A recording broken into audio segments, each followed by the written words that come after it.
corporate is not for me. It's not for me. And let me explain something to you. Today she has notes because it's that deep, okay? Go ahead and like and subscribe, and then I'll tell you why.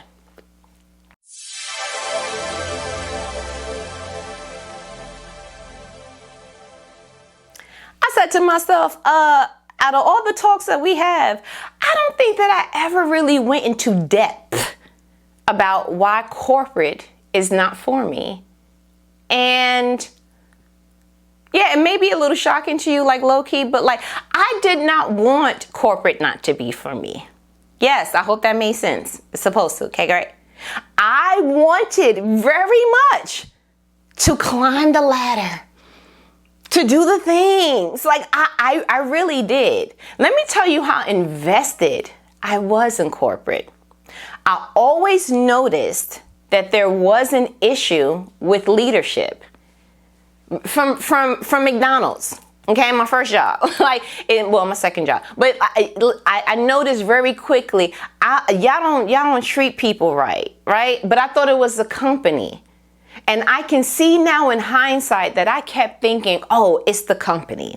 Oh, it's this line of work. Oh, and I started to notice very quickly, like, you know what? Because I started asking the right questions. Well, who said we had to do it like that? Why? Why is such and such making decisions for this level and you've been so far removed from this level? Like, I don't understand, like, why are we? But is someone going to say something to such and such? And after a while, I started to notice I'm here and the people who make the decisions are over there. So I need to get over there. So what did I do? All the things that it takes to get over there. Or building relationships with the people over there so they would at least give me their ear and consider what I was saying because of my work ethic and because of my presentation of such while I worked my way over there. You understand? Got all the accolades, okay? Got the things that I felt like I needed, even specified my degree in it. And then I noticed that it's like not easy to get over there, and that's fine. But the other portion that I realized is that the people who are over there, they don't want you to change stuff. They don't have the interest. Even though certain companies have this thing about diversity and inclusion and all these other things, no one is truly interested in there being literally a change. There are people in positions of power that just feel like this is the way we've always done it. You should be, okay? And it's like, but the people are suffering and we have high overturn. Why don't you see that? This is a lesson you should learn. Like, we can sing a new song. I mean, I can add the lyrics to the beat that you already have. Like, I can give you a hot 16, but I need you to understand that you're losing because you won't adjust what has not been working. Right? So I said, I'm going to go ahead and we're going to talk about it. Because it saddens me that not everyone is in a position that they can leave. Not everyone is in a position where they feel like, you know what, I can just go somewhere else. I have like the ache of it, which is part of my reason why corporate is not for me.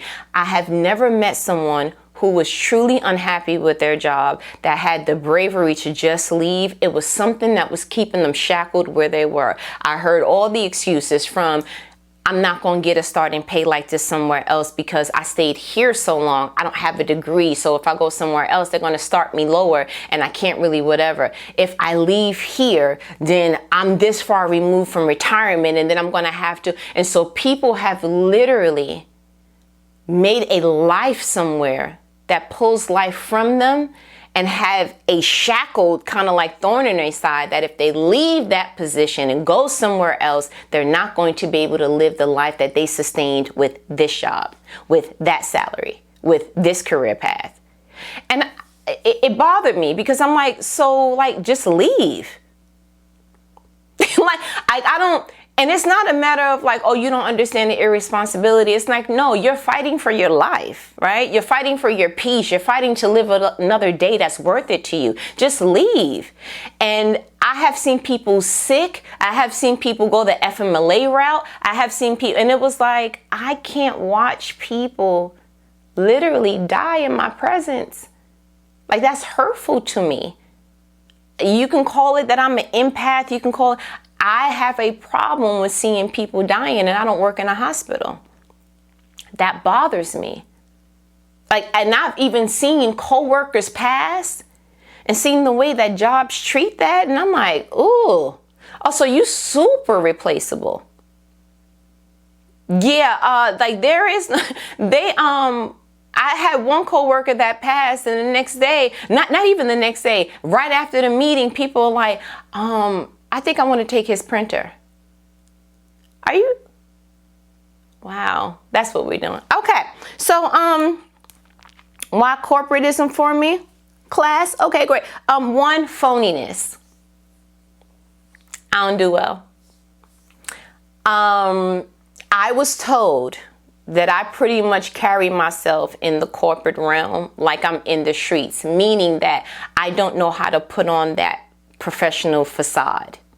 In that, if we are in a meeting or we're having a conversation about work and you say something disrespectful, I am not one to act like that never happened. And then the next morning it's like, good morning, how's the kids? And nah. I'm very much keep that same energy. I have two gauges, professional or silence. Don't talk to me. Yeah, once I identify who Judas is, I have no desire to continue to have lunch with you.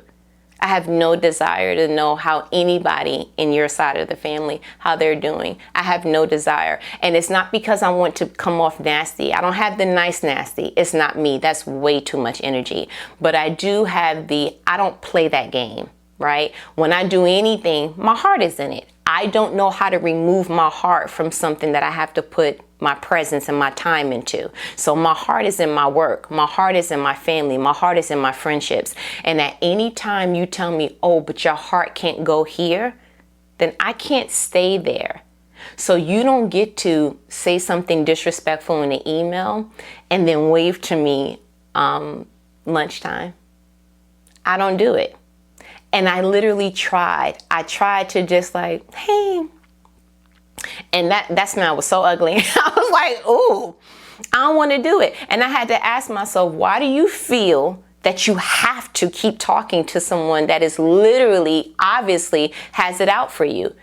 And it was like, because that's the corporate way. And I was like, well, I'm not doing that. We're not doing business as usual. I'm going to carry my business literally with the grace. I'm going to keep my character intact, but you do not get to force me to be phony here. So that same energy you had in the email, I'm going to need that every day.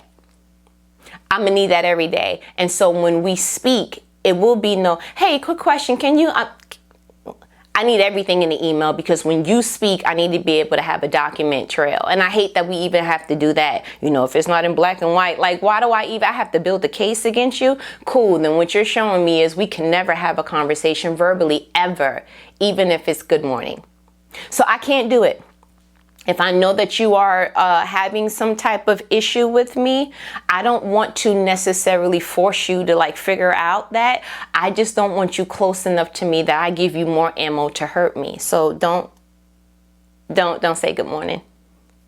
Not interested. I'll walk right past your desk and will mean no harm, but you mean harm to me. And so I can't let you close to me. Very simple. Yeah, phoniness.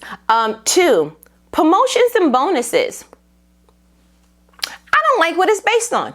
I don't like that if you work for the state, it's pretty much contingent on whatever the state is operating or whatever the governor or whoever does that, what they kind of have left over in the fiscal year budget. I don't like that you don't have something to look forward to depending on where you work. I also don't like that if you do get a bonus or whatever, it is contingent on some kind of quota, some type of something. I also don't like that you get this little bit of a nickel and dime if you are blessed to be somewhere where they do have a set schedule of like, this is how often you get your raise. But it's very much this, right? And it's like, That ain't gonna do nothing for the gas that keep going up and down like a seesaw. Like, I don't understand. I also don't like that the promotion of it all, you literally have to wait for somebody to get out of their seat in order for you to, all of that, like, it's, corporate doesn't give you something to look forward to. They don't have it where it's like, I want you to like master your seat. I want you to feel comfortable in your seat. Let me cross train you for these other areas that I see you would be kind of dope at. Let me give you a succession plan of like, you know what are your interests? How do you want to grow in a company? That's why y'all can't keep nobody, because you're not giving someone something to look forward to. You're not giving them the ideal of like, oh, and then up here, these are the benefits for here. And these are the benefits for why you're doing this. And this is how we're pouring into you. This is how we're training you up and coaching you up for the upper level. This is how you give people nothing to look forward to. And so what do you get? Disgruntled workers. People who are like, I don't get paid nothing either. And then you get this community of coworkers who are just adapting to each other because they learned how to complain together. Yeah, maybe y'all should start doing something different. Take it from me. I tried to go ahead and help you on the other side, so I'm going to just help on this side. Okay, great.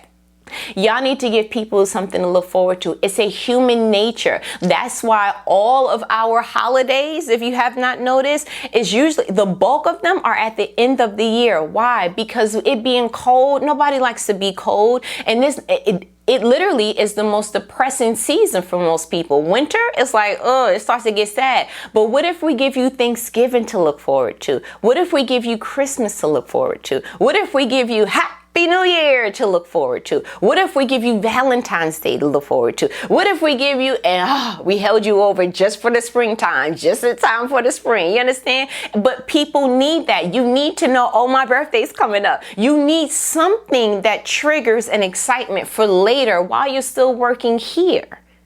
You understand? And so you cannot take those same humans, those innate basic needs, and then strip them and starve them in the professional world. Excuse me, people need to make a living, and you need to make this livable and more tangible and flavorful so that people look at your company as, I want to grow roots here. Why do people have to try to be entrepreneurs to get that? Why do people have to look at the competitors to get that? Newsflash, you're losing because you're giving no one anything that looks like, oh, okay. I mean, even retirement, you get a percentage of what you make now. Excuse me, they're not even making it but what they have now. Yeah, so promotions and bonuses need to be all of that needs to be reconfigured. I don't know who's in charge of that, but like it would behoove, okay, if they were to go ahead and do something different in that area. But don't take it from me, I'm just a grandbaby. 3. The inability to speak freely and respectfully. Let me explain something to you. It's a lot of things you can do to me, and it's a lot of things you can't. Okay, great. And one of them is, and I don't know if it's because I'm from New York and I have an internal Timberland on at all times, but you're not going to be able to speak to me crazy. Want to know why? Because I don't speak to you like that. Yeah, you're not going to be able to just go ahead and shoo over disrespect like she don't mean no harm. The harm is what she meant because she said it. That's just how such and such is. Well, she won't be that way with me. So I'm going to have to tell her like, yo, that's not going to work. Respectfully, but like respectfully, you're not going to be able to do it. And I had the most hilarious situation happen to me. I literally had someone in leadership who was not my supervisor or just happened to be included in this part of my job description and task say to me, you need to go ahead and figure out blah, blah, blah, and had the trigger finger.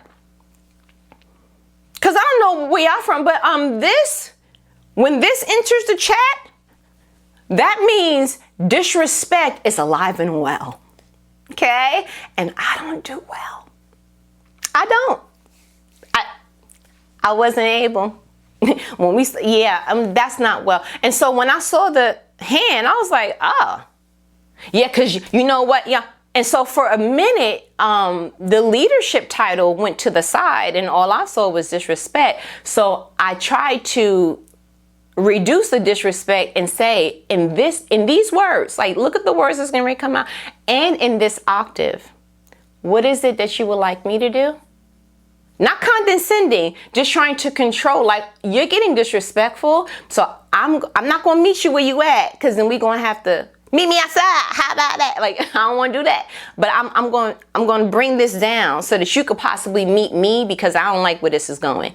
What would you like for me to do? But it was still there.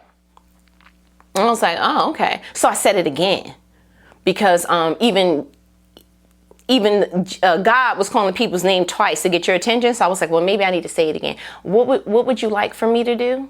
I don't know, but you need to figure it out. So then I had to do this, and I did this calmly. I scratched the back of my ear because I wanted to massage whatever was getting ready to come out of this. And I said, yeah, I'm not going to be able to do that. The figure it out part, no. But you can tell me what you would like for me to do. You know what the response was? And walked out the room. You know what happened after that? Leadership had a meeting. You know about who? Very much. You know what I was told? When you said you won't, you're not going to do that, you can't say that. It's leadership. You know what the shocker was? My supervisor was in the room. You know what the super duper shocker was? My supervisor was like, you didn't say it disrespectfully. She was out of pocket. But the higher up said that I need to respect this particular person because she's in leadership. So what it's sounding like you want me to do is you want me to be muffled and disrespected at work. Corporate, hi. I'm so grown. I promise you I'm grown. I could vote, I could drive. I have a family. I'm somebody's grown grandbaby. Now, we can have a discussion on why she felt the need to present in that way, maybe out of frustration, which it seems like some people can't contain their frustration in a certain way in a professional environment, because there were other coworkers that when they got upset, they were slamming tables or throwing stuff. And I was like, so when are we, because in second grade, your parents will be called. So how do we deal with that then? So what I've noticed is that people don't know how to manage their frustration, and that's okay. But you cannot be disrespectful to people because you're angry. Didn't we learn that in crisscross applesauce in third grade? Right? So if you're going to muffle me and then require for me to stay disrespected, and feel disrespected and still go on with my day as if nothing happened, it reverts back to me being phony, and it reverts back to me not having the freedom of speech, right? I need to be able to say, hey, that was how do we go ahead and do something different than that? Because for whatever the reason, that came off wrong. Again, I want to be able to speak freely, but you don't get to freely disrespect me. I don't care if you talk to everybody on your team like that. Please don't talk to me like that. Nobody else wants to go ahead and let you know that that's not okay?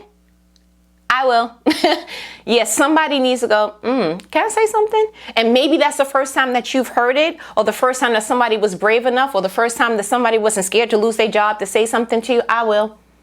I promise you I will. Only because, can I give corporate a caveat, a new flash? The only reason I'm saying something is because I want to stay here. But in order for me to stay here and be comfortable, she can't talk to me like that. He can't send those kind of emails. What did you say? I have no desire to go back and forth with someone. That's catty and that's unprofessional. But if I'm going to stay here, if I'm going to grow roots here, hey, we need to learn some communication basics, because I ideally want to have a good relationship with you. But if that's how you're going to speak to me, it's not going to go well. Either we're going to iron this out, or I'm going to find another way to be here without ever having to interfere with you.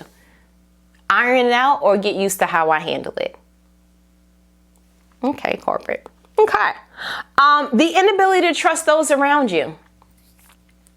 Why does it feel like, oh, don't tell such and such and don't do and watch yourself around, blah, blah, blah. It feels like jail.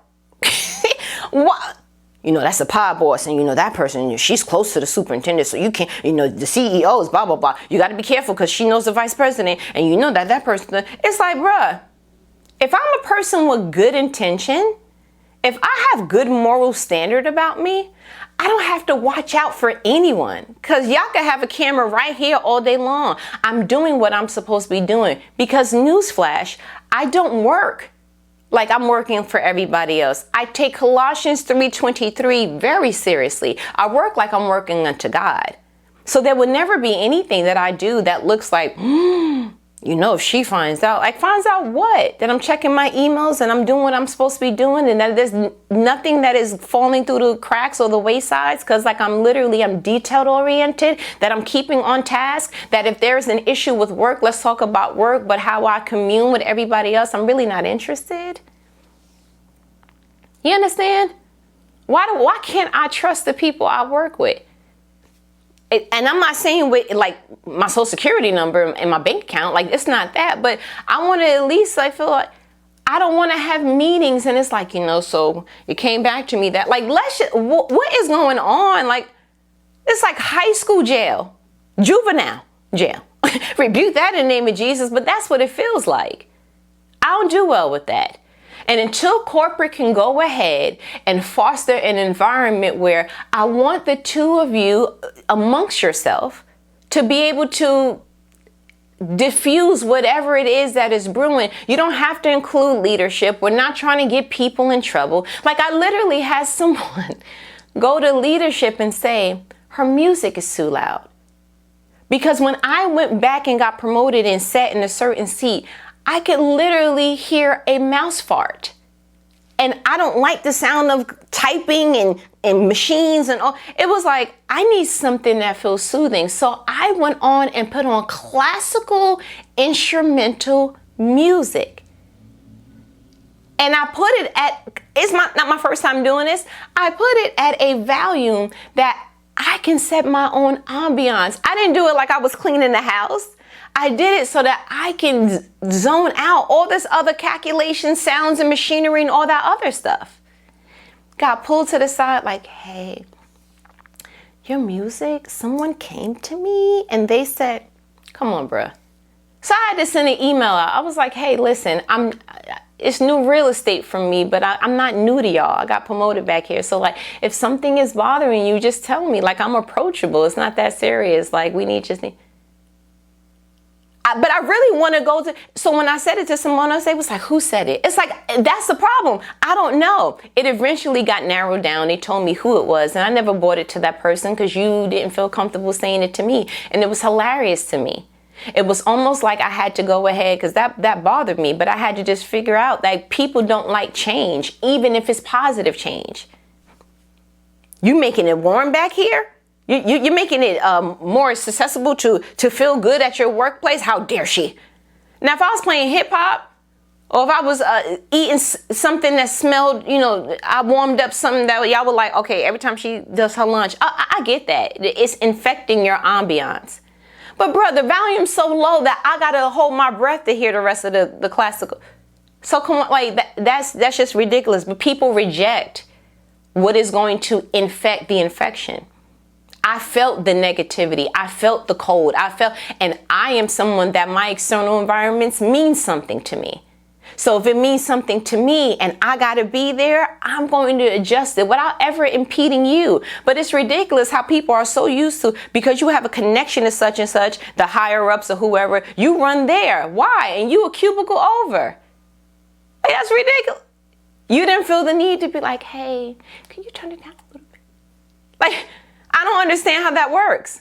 So I was like, okay. Eventually, when I did send out the email a couple of months later, she was like, can you go ahead and turn that down just a little bit? And then I started seeing a trend. Whenever this particular sound came on, I guess that was when it happened. It was like a certain whatever. So I was like, okay, well, let me put it on to something that literally is like flowy and not like, I can't control the classical music that come on. It's a loop, ma'am.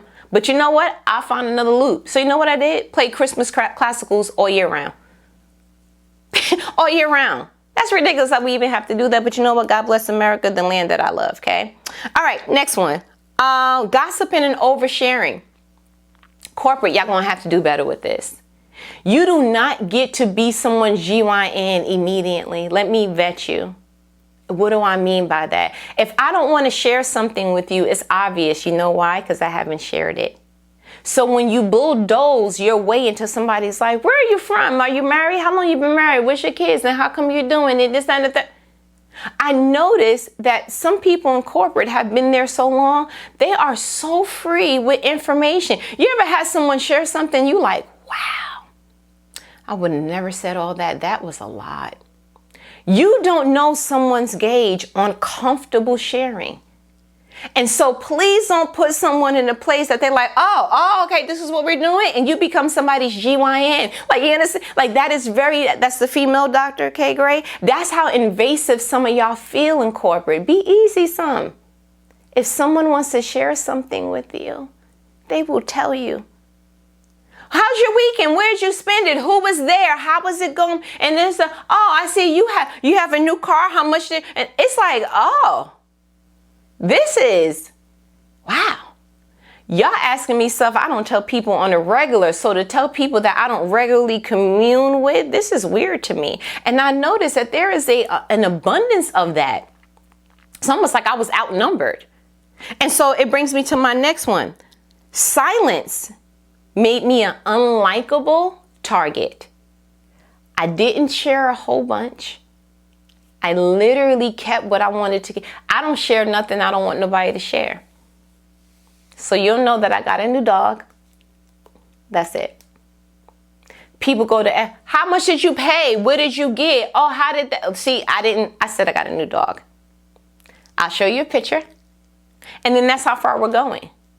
Because then, which I don't know, corporate and coworkers, I hear the way you talk about other people.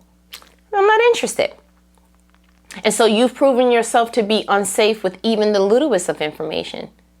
Because when such and such got remarried, she blah, blah, blah. It's like, dang, how you know such and such wanted me to know that? But again, I'm from a place, New York, where you mind your business. You do. Or you suffer the consequence of that. I was raised, stay out of grown folks. And so I do. And so I did not indulge in the gossiping. By the time that somebody told me something, even if I knew it, I was like, God bless them, and kept it moving. Yeah, it probably has something to do with that I've always had jobs where I had to keep certain information confidential. I was in social work, human resources. So I never developed the palate of the loose mouth. And so to see other people do it, it was like, oh. It was not only weird to me because of the environment that we were in, but it was like I just never developed that palate. So I literally cannot indulge in this with you. I don't know how to do that. It feels morally wrong, and it's also professionally incorrect. I can't do that. And so silence made people think of me like, well, like, how come? Did she say something to you about me? No, I'm actually not even thinking of you. I know it's weird to have someone who actually goes in, does their job, doesn't add or aid to the toxic environment, doesn't add or aid to the gossip. And that is like, wow, that's weird.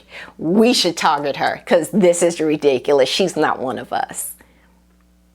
Yeah, y'all got some things you need to work on. That's kind of weird to me. I ain't gonna hold you. Another reason why corporate didn't work for me, I'm not a complainer. I'm a solver.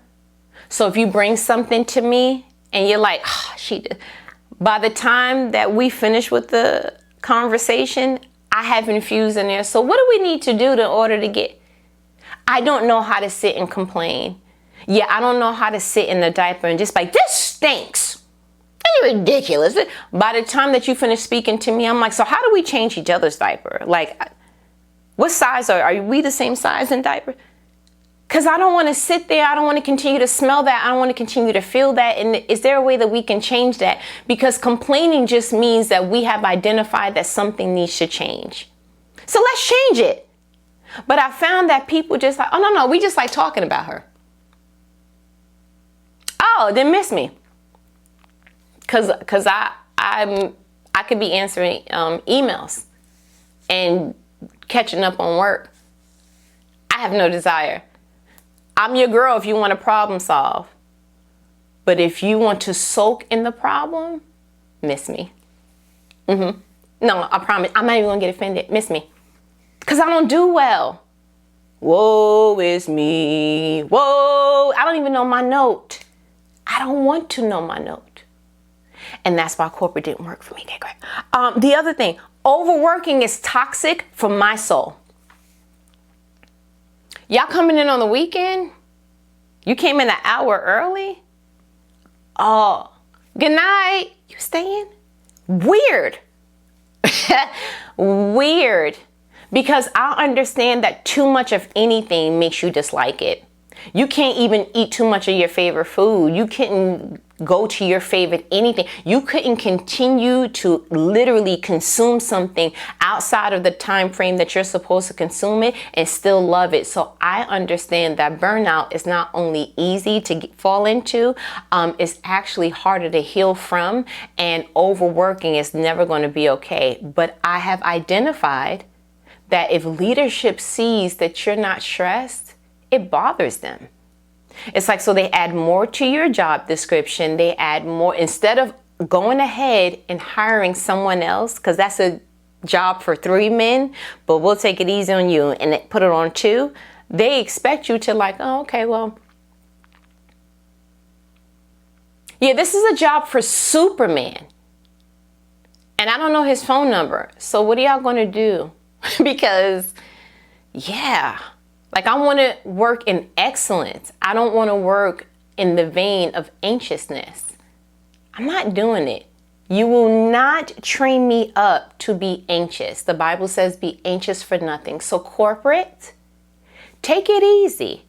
And I think something in leadership feels like, I don't know. And it's weird because you're not paying them what they deserve or the value that's equated to that job anyway. So to expect someone to do excellence in all those areas is ridiculous to me, because you'll be quick to write somebody up. You'll be quick to reprimand. How come that wasn't done? What's going on with this, this, and the third? But you're not quick to make the load easier. Sounds like Pharaoh. More brick, less straw. It's like, oh, so then how do you expect me to figure it out? Okay, so if you leave me to figure it out, I'm probably going to walk out. I'm not going to hold you because that's toxic to my soul. And I can't let you feed me that, because I'm responsible on what I digest willingly. Yeah. So corporate, figure it out. 9, multi-generational issues. It's a lot of intimidation and jealousy.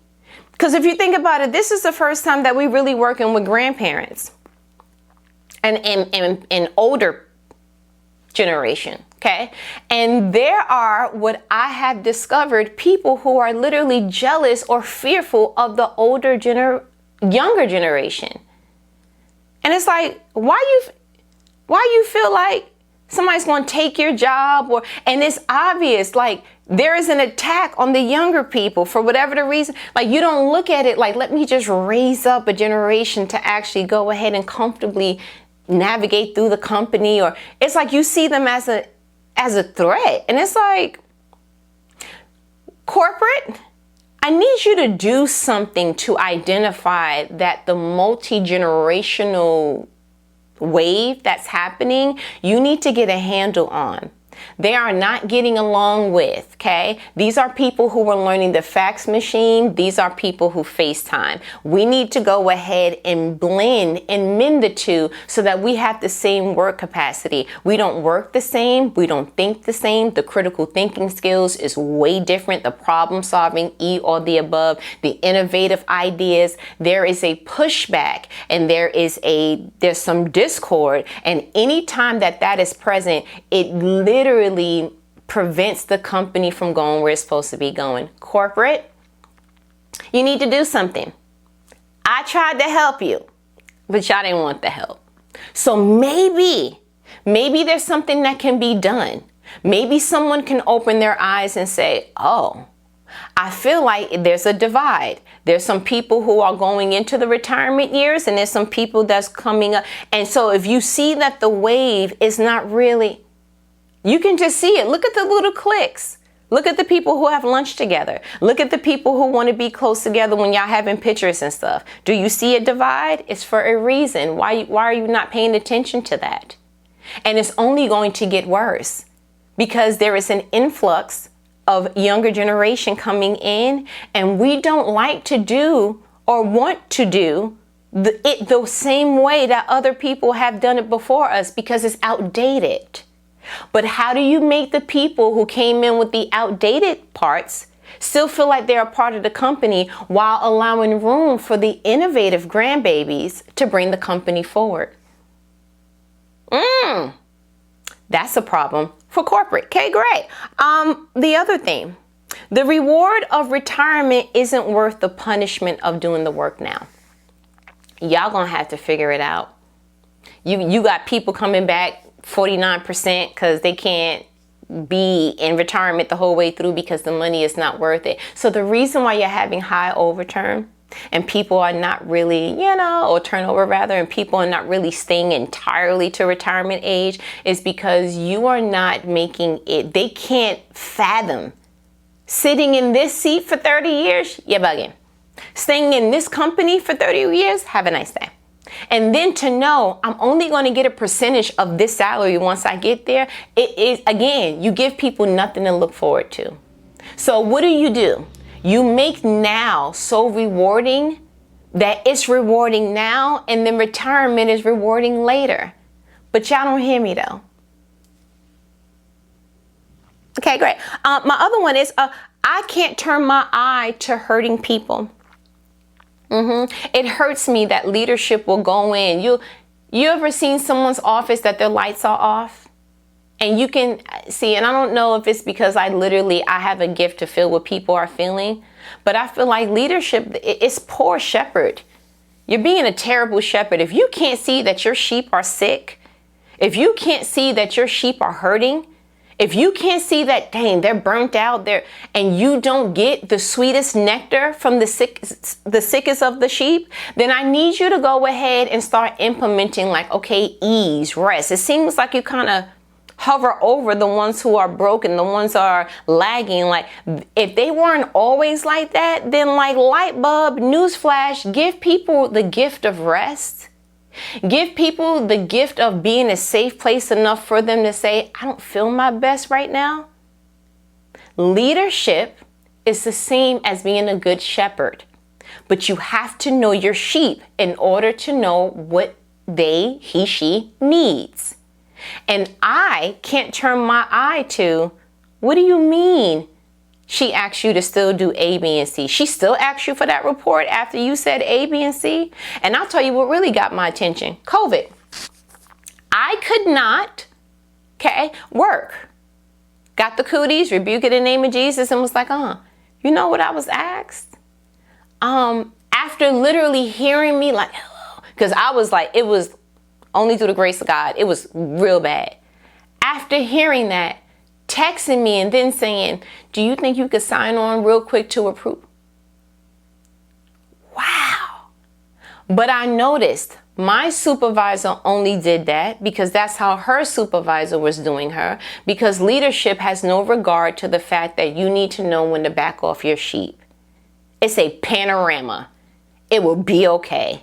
And whoever don't understand that, it's just going to have to be okay. Maybe I need to hire a temp. Maybe you need to cross-train. I don't know what you need to do, but applying more pressure to a hurting sheep is not wisdom. And it's not being a good shepherd, and it's also not being a good leader. But you know what? That's between you and the Lord. Also, I said my last one was a place where feelings can't reside. I think that corporate has a problem with brushing things off as you're too sensitive. Yeah, you're supposed to be sensitive about something that has your name attached to it. You're supposed to be sensitive to how, you're producing something, and so you should be connected to that. And in order to be connected to that, there should be a level of emotion. And in order for there to be a level of emotion, you need to be present with it. And so if you're asking someone to not be connected to their work, then you wonder why people are disconnected. Because you can't get angry there. You can't speak freely. You can't be sensitive. You can't be nothing. It's like literally they're asking you like, listen, we can't afford robots right now. If you could just go there, do what we said to do, take all that we dump onto you, do it in the time frames that we say it. Who cares if it's feasible or not? But we want you to do this and we want you to shut up. We never want you to ask for a raise. We never want you to take off. You have PTO and sick days, but we're going to make you feel some kind of way if you take it. Also, you have vacation, but like don't take it because then your work is going to be really behind. And it's like, it's not even breathable to work with y'all. It's not. Why do you think the Great Resignation happened? People are tired, young blood. So as for me, that's why corporate didn't work. And that's why until it changes, corporate will never work. And that's why I did the video on I will never work again. Because you have to do all that, and 9 times out of 10, you're not even working in your purpose. You want me to do all that, and this is not even what I'm called to do? You know how much armor I have to put on to even present and show up here, and I'm not even passionate about where I sit? That's a lot. So yeah, tell me if any of these resonated with you in the comments, because corporate has a lot of cleaning up to do. And I would love to help out if they would listen. But you know what? Who am I? Just a grandbaby trying to find abundance, okay? Go ahead, like, subscribe, do all the YouTube things. And listen, you know we do this every week. We talk every Thursday. This is just what we do. And whenever you want to go ahead and listen, but I'm being consistent because that's the grandbaby that I am. But I'm going to go ahead and let me go, okay? We will talk later. Later.